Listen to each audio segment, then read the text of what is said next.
got to know him on October. We had dinner with our families and Thanksgiving and Christmas. We were sitting at the table at the house one night, and he goes, "Do you want to be married?" I said, me too, cracking my jokes a bunch, saying, "Yeah." And so he runs back into the back bedroom, and brings out a diamond and says, "Will you marry me?" And it was just so precious. He sat there the old lady and the old man sitting there patting each other's hands, going, "It'll be all right." So, so there he proposed to me at Christmas. So 2 months dating.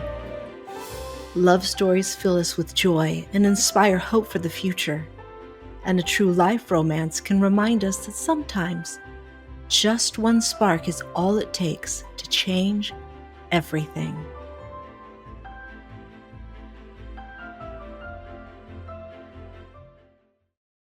After losing her husband of 40 years, Martha never imagined finding love again, but love found her. Welcome to Unexpected Love Stories. I'm your host, Dawn Prushkovsky. Today, we're joined by someone very dear to me, Martha Kovacs. She's a retired pharmacist from East Tennessee, and after 40 years of marriage to her late husband, Bill, she suddenly had to navigate a whole new life after he passed in 2020 during the COVID pandemic.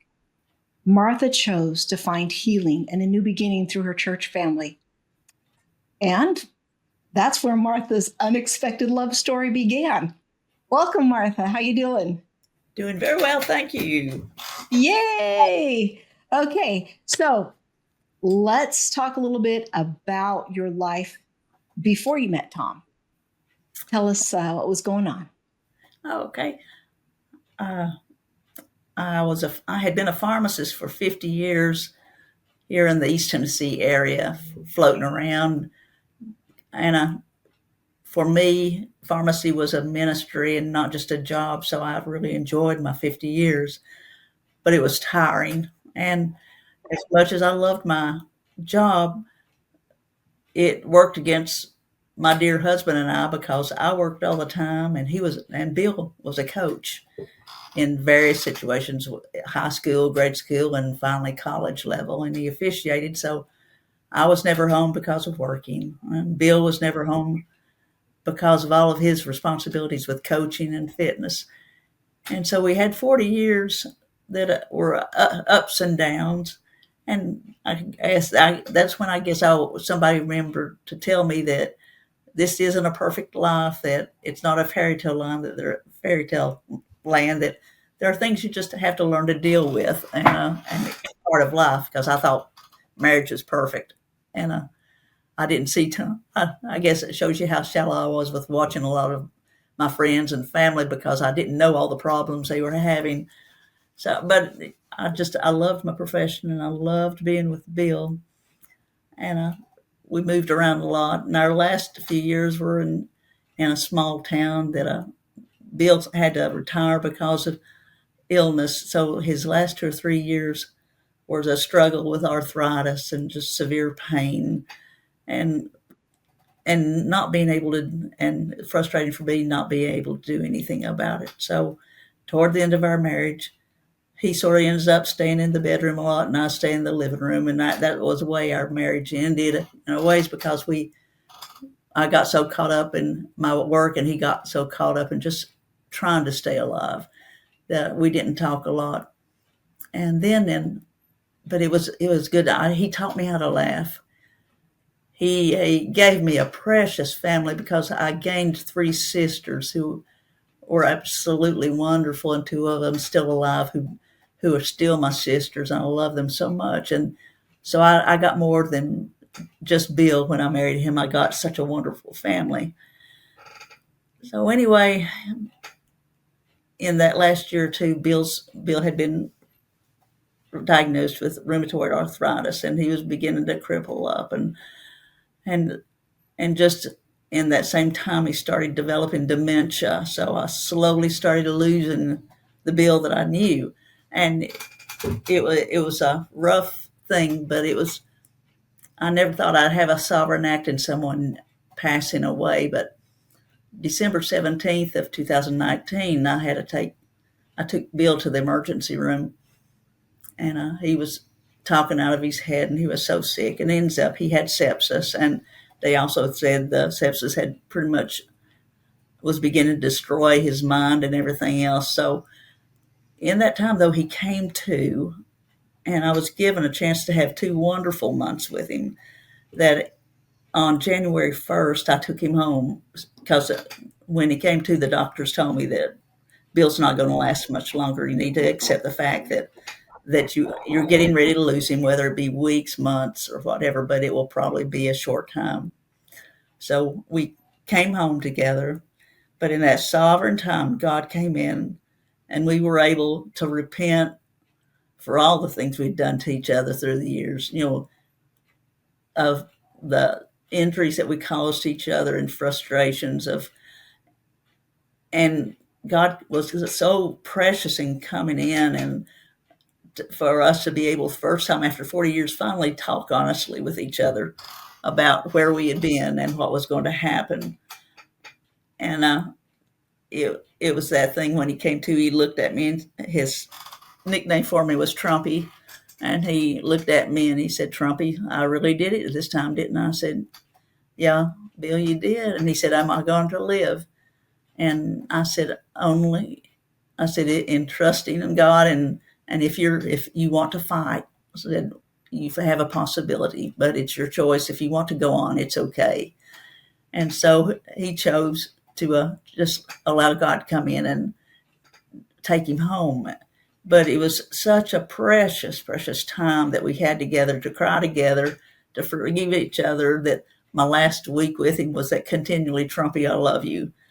And it was so nice to hear that. It was so nice to hear that, because at times I used to be so mad at him because I didn't hear it enough.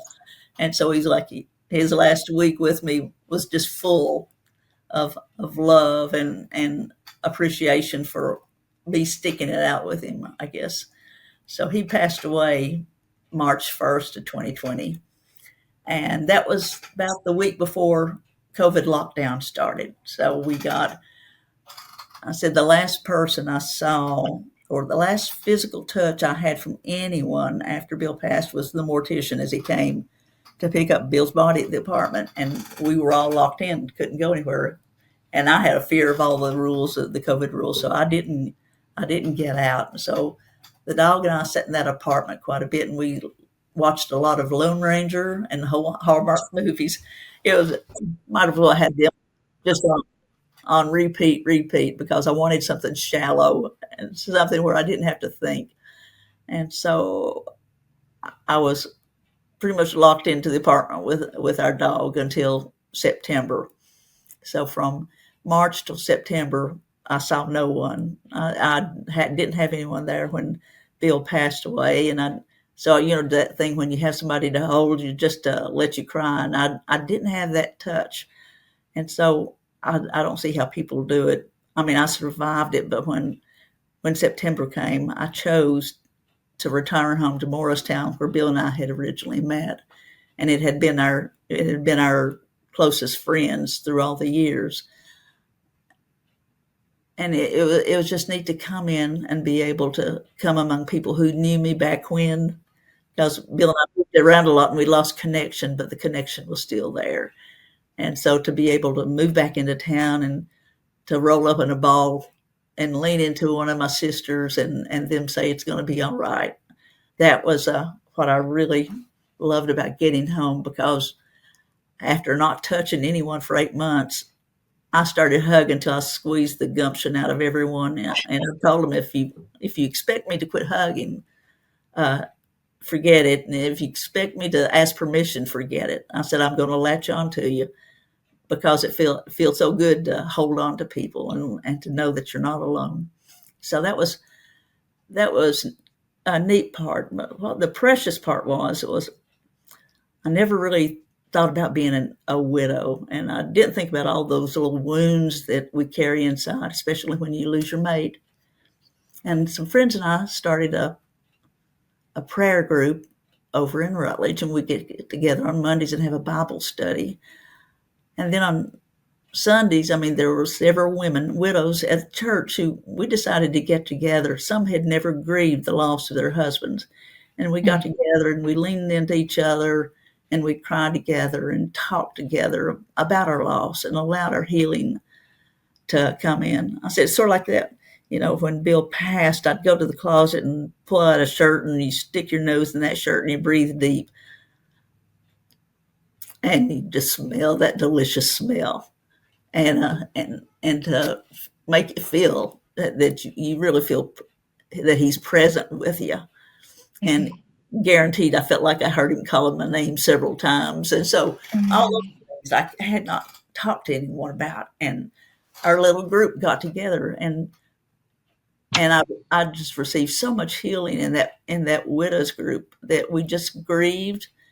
And when it was time to break up, we broke up, and we were filled with laughter. We were filled with a joy that no one else could give us, because God came in and did the Holy Spirit was so present with us in those meetings, and we were able to share our deepest hurts, and just learn to appreciate the next moment that we'd be living. And my Monday Bible study, we got together, and we were women of just different denominations, all like that, but we were seeking and wanting to know our identity in Christ. And we got into a Graham Cook Bible study, and it was just life changing and game changing things, and where things really started for me. So Bill died March 1st, 2020. On March 1st, 2021, I was sitting in that Bible study group, and I was looking out the window, and I just heard the Holy Spirit say, what would you ask of me? And I said, I'm alone. What do I do? And God said, let me come in. Let me woo you. Let me be the husband that you need now. Let me take care of you. Lean in and trust. And I said, okay. So that was March 2021. And because he said, your year of grieving is over. You need to learn how to live again. And especially live as a retired person, and where I've never had the time. I worked all the time and never took time for myself. We didn't do vacations. We didn't do anything. I felt guilty if I wasn't working somewhere. So my learning how to retire and have peace was a different thing for me. And so anyway, I accepted the Lord's request that I allowed him to come in and be everything that I needed. And he was more than enough. That at night when you'd be lonely, the Holy Spirit just slip in, and just the peace would ooze because of his faithfulness to us, and letting me know I wasn't alone. So I went through those months of learning to woo, and toward the end of the year, I was sitting in the Bible study again that day, and I truly heard him say, said, my time's up with you, wooing you. Said, I'll allow someone else to woo you. Because what I had said was, God, I love you taking care of me, and I love your presence, but man, I just desire a physical touch. I want someone to hold my hand when I'm crossing the street. I want to sit on the couch cuddled up next to one watching, as mom and dad used to say, well, watching Lawrence Welk. I just want to be able to, we can just sit together, lean in together, and sing those dumb songs together, but just enjoy each other. And so in came Tom, because I originally, when I'd come back, our friend Linda, we call her Mama Linda, came up to me and said, I've got somebody I want you to meet. And I said, not a man. And she said, yeah. And I said, after 40 years of marriage, the last thing I want in my life is a man. And but I started watching him at church. I'd sit on one side of church and watch him over, and he was always the white-headed guy leaning against the pole. That was if you ever figured out, wanted to point out who Tom was. He's the man leaning against the pole over there. But anyway, to go back in that time that God said, it's time for someone else to woo you, I had just said, I just need to be cuddled. And, I held on to that, and God heard me because Mhm. we sort of slipped in. And finally, Tom and I went out one night. We went to home group meeting, and we were sitting together, not really sitting together, but sitting together. And of course, everybody just sort of looked at us and said, something's going on there. And it was our first time together. But he asked me out. And so I cooked for him to impress him. That first night I cooked for him and impressed him with my good cooking. I never cooked for Bill because we didn't have time, so I was learning to cook again. So, and then the second time we went out, I took him to my brother's for Thanksgiving, Mm. and that after I got home that night, and we had fun together with Wayne and his family. I got home and I sat down with my little phone, and I text Wayne. I go, and just saying, I love Thanksgiving, and it was a wonderful time. And how did you like Tom? And I made a comment about I I said something. I said he's a real cool guy, except for his laughter. I said you'll have to get used to that laugh. But anyway, I made a comment about how nice he was. Trouble is, what I didn't sign it. I didn't send it to Wayne. I accidentally sent it to our intercessory group, Oh no. of which Tom was part. And Oh so no. I get this message real quick from Linda saying, "I think you hit the wrong address," and, I got to laughing, and because Tom and I had not let anyone know that we were going out or anything, and so I sent Tom a note, and I said, "Well, I guess you've read what I wrote about you, but I said you need to know you're finer than peanut butter." I said, "Yeah." I said, "I just really enjoy you so much," and he said, "Well, okay, since the cat's out of the bag, can we sit together at church now?" And it was so Oh. cute because we were trying to be so sly, and since we let all the intercessors in church know that we were going out, there was a good gossip line going after that. No, but it was just it was a thing of we were that being able to stand with him and Mhm. enjoy him and get involved in church together was so much fun. Mhm. And Can I ask a question? yes, Okay, so it was just that March that God said, "Let me be your husband," correct? just that So March how, was that, you know, yeah, so how long then until he said, "I'm pulling back and because I'm going to let someone else woo you"? March to October. Okay, so So, October. All right, and then you met Tom. Can you tell me just a little bit about Tom and his background? Tom, what came from he and Sue. He was married 46 years and has three children, two daughters and a son. And I'm getting finally after 3 years, I'm finally getting to meet the son this next week. But so anyway, he was a contractor down in Miami and built residential and business contracting. And in 2008, when there was the real estate bust, that the financial drop of real estate, he lost everything. So he and his wife moved up here to East Tennessee. And after 46 years of marriage, Sue passed away with throat cancer. And so they had been together for 6 years. His time had been spent in those last years being right next to Sue the entire, taking care of him the way I had taken care of Bill. And so he's got three wonderful children.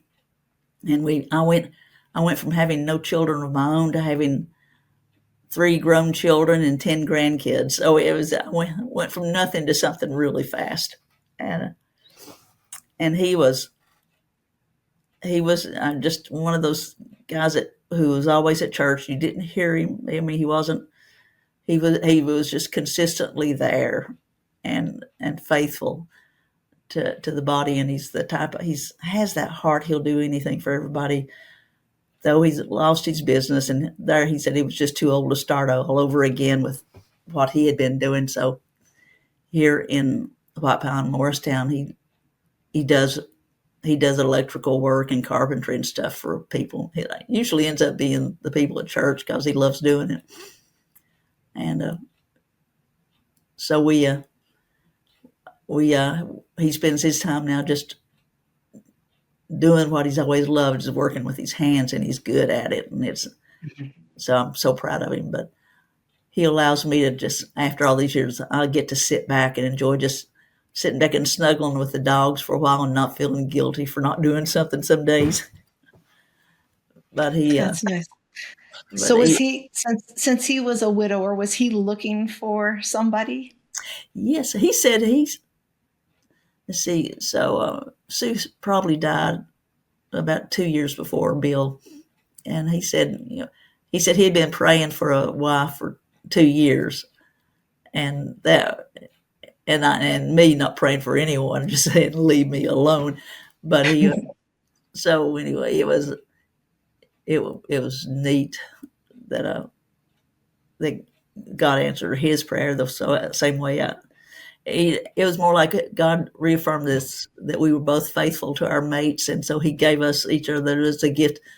We were sort of a reward to each other for being faithful to our first mates, and that is just so grateful. He gave us everything we need. Gave us, I mean, the sort of have the same personalities, him Miami and me East Tennessee. But that's, I think, our biggest adjustment is the cultural differences. Because us Southern people that we say "bless your heart," and Miami will just sort of kick you in the butt when you need kicking. So there's that difference. So Well, I know that my mom um, has told me that uh, when she remembers Tom, just like, who is that woman? I need to meet that beautiful woman over there. That he was quite smitten the moment he first saw you. you know, he wasn't too sure because when I came in church, I wouldn't sit in one place. I moved around all the time. I was playing catch up on Sundays with people I hadn't seen in years. So he said he never knew where to find me in church. And so it was more like, who is this lady who can't sit down? But it was so neat. Oh, but anyway, talking about, I told God that, just want to cuddle. Just need to be held. So the second date that we had, he was giving me a hug goodbye, and he said, "Do you like to cuddle?" And I started crying, and because it was like God's confirmation that my request to God was, God, I just need to cuddle. I need human contact, and that was what Tom had been praying for as well. Just you get tired of being alone, Mhm. but him saying, me laughing at him, going and started crying, and he looks at me, and I said, this is an answer to prayer. So second date, we knew that we'd be together. So since it was Mhm. short, and like I say, in our age, here I was 71, and him 6 years older, and we got saying, at this age we don't sit around and have a long courtship. So after got to know him on October. We had dinner with our families and Thanksgiving and Christmas. We were sitting at the table at the house one night, and he goes, "Do you want to be married?" I said, me tip, cracking my jokes open, saying, "Yeah." And so he runs back into the back bedroom, and brings out a diamond and says, "Will you marry me?" And it was just so precious. He sat there, the old lady and the old man sitting there patting each other's hands, going, "It'll be all right."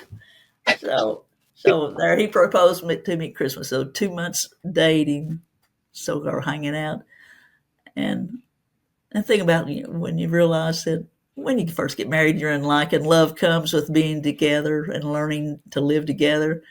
Mhm. So we knew we had a really good chance to have a good life, and so we set our wedding date for March of 2022. So altogether, I'd only known him 5 months when the day we got married, and Wow. And I think that was so neat. And he's been such a blessing since then.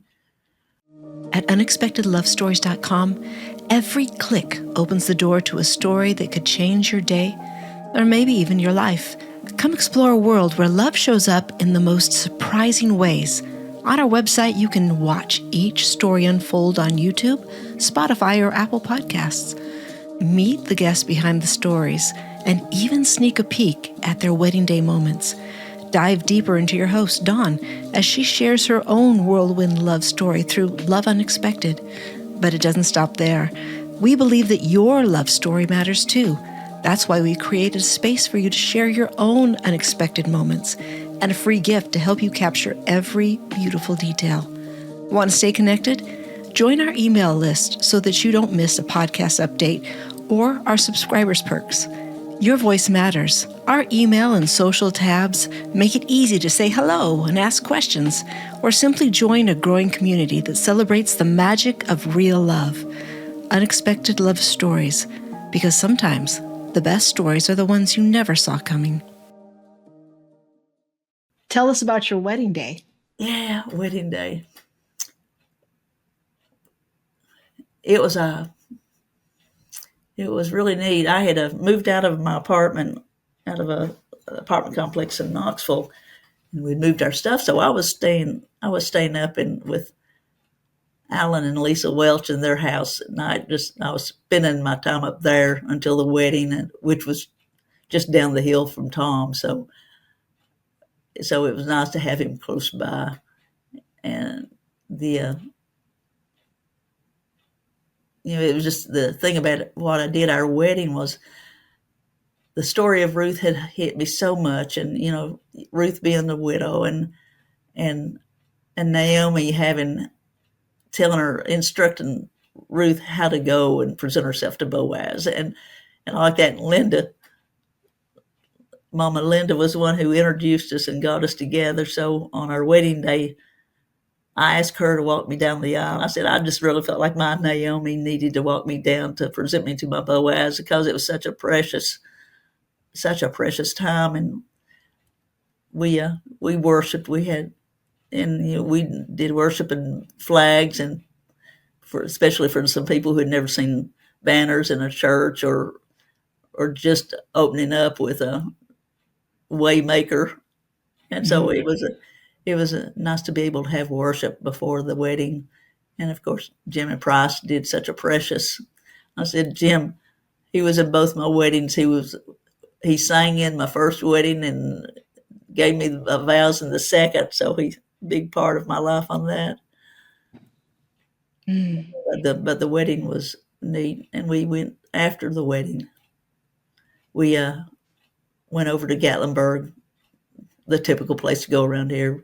But found us at an old hotel that I can remember years ago that wasn't a big thing, but had the stream and the fire, and just where you could just sit back and cook and enjoy just nature, and that was just so pleasant.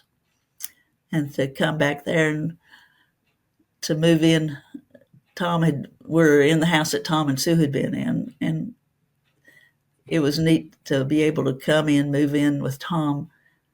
And we're in the middle of the country, and we've got cows around us and a wildlife going. And Bill and I always had apartments or an old house. I mean, when you were with us years ago, we were always in a subdivision or an apartment. So it was so nice to come out here and just see nature and enjoy the peace. I don't need vacations. I feel like I'm on a vacation every day with this. I love that. So, okay. And Martha said that a little throw that I lived with them when I moved to Tennessee from San Diego. I lived with Bill and Martha while I was going to college out there. So Martha and Bill became kind of like a second mom and dad for me, or at least big sister, big brother. Yeah, more like it. And so precious to me. And friends, I just really want to invite you right now to see some of the photos of Martha through this journey and photos of Martha and Tom's wedding, as well as other special moments on our website. The link to our episode is just in the show notes below. So let's go. So you both have experienced the loss of a spouse. Um, how did that relationship with Tom? I know it's brought healing and restoration for both of you, but how did you find, like, he's not Bill? How did you find, like, relating to someone new? How did you navigate that? It's still an adjustment, but I think what it is, realizing that we're all so unique, and realizing that it's okay to remarry after your spouse dies, and that you're not being disloyal. I'm not being disloyal to Bill, and my thing is learning. Bill had such a unique sense of humor, and he was laughing all the time and creating havoc all the time with whoever he was with. And he was the type of person who would, as he was substitute teaching, he'd take the kids down the hall in a conga line dancing to go to the cafeteria. So that was that type. And so getting used to Bill's sense of humor and Tom, who just is just so sweet and so lovable, and the things he'll say. I'm finally, after 3 years of marriage, the first two where the honeymoon's still on, we'll never correct each other about what we say. And this year we're learning to say, should you have said that? So I think that's one of the biggest adjustments, is knowing that we're all different, and yet life can be good either way. Because we can still enjoy each other's stories about our husbands and wives, and it not interfere with where we are today with each other. And I think that's the good part, because we give each other permission to tell the funny stories, and the dumb things we used to do, and even sometimes share some of the painful times with each other. And that's what I like, is that, and it's okay to be corrected. And I'm not too good on getting corrected. It's sort of like the old job. Can you take criticism? I go, oh yeah. And then somebody says something to me, criticize me, and I'm hurt. So it's that learning to be able to talk to each other clearly and honestly, and that being open, honest, and willing to work together and to love together and just really enjoy. So Tom says we're going to have 34 years together. Well, God say about 120 years, wasn't that? He said he could get us up to 120 years. Well, that 34 years could be up to 120. But it's just that the biggest adjustment, though, is just learning to be clear in my communication. And Love that. Okay. Before we go, do you have any advice that you'd like to share with anyone who's maybe hesitant to embrace a new chapter after they've lost somebody? yeah, I think I go to Psalms 139, and he talks about, God knew us. Of course, I got to cry. God knew us before we were born. He knows us now, and He knows what He has ahead for us. And I think what you do, if you find a decent mate, that someone that just sort of hits those heartstrings, don't be afraid that God will honor you if you choose to marry Him, or if He doesn't, as long as you're committed. But the biggest thing is find a mate who is committed to God. Don't go into marriage thinking you can change someone. Tom and I would be having a rough time if we tried to change each other. But God has it planned out for you, and He has so much good. And every day it's just a different surprise with me about Tom, that I still go through those days of 3 years together. I still am happy. I mean, we're not hitting each other, but it just to enjoy each other, enjoy life, and do that. And today, while it's called a day, live your best, and don't just hold on to each other, and don't let go. No matter where you are in life, It's never too late for love and new beginnings. God's always going to write a new chapter for your life. If you enjoyed this show, then I ask you to follow or subscribe to this podcast so that you don't miss a single story, because as you can see, there's no two stories alike, but they're all inspiring and there's delight in each one of them. And do you have a great love story? Would you share it with us on our website? And maybe we'll have you share your story on our podcast. I want to remind you that you can find out more about Martha and Tom and find links that you can contact and connect with Martha if you need to reach out to her, if you need her to inspire you even more than she did today. And you can find that link on our website, unexpectedlovestories.com. Again, just click the website link in the show notes below. It's going to take you right to Martha's episode. And I hope that your heart feels lighter, inspired, and full of hope after hearing the story. You know, the best love stories are the ones that we never saw coming. So keep your heart open, because love truly is waiting for you. We'll see you next time.